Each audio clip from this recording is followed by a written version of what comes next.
Bismillahirrahmanirrahim. Assalamu alaikum urmattu imam damlalar, Bilal damla sizler menen.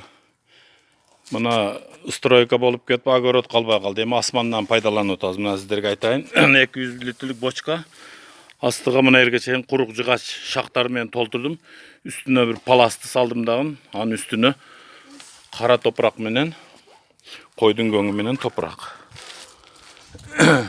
Anan 6 штук badırang ektim.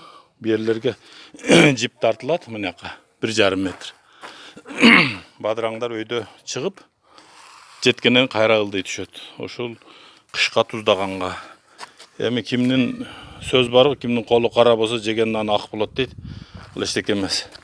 Mınau tapçanın aylanasıga 6 Anton tarvuz egildi, üstüge karap tartılat. Mına jaktarga 6 koğun, berge 12 tüp bayağı çoğ rozovый pomidor, mına jağı 6 tüp tigeme badırang. Kıskası büt uşunday egildi. Mına jer, mınalar tarvızlar mınalar.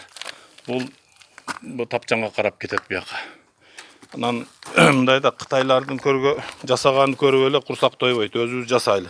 Men küzde körsetöйүн dedim ele Kudayım buyursa, birok damla şu karantin mezgilde bizge de aytıp koyup deyt. Körgöndörçü, oşonusun azırttan aytıp koyuyun.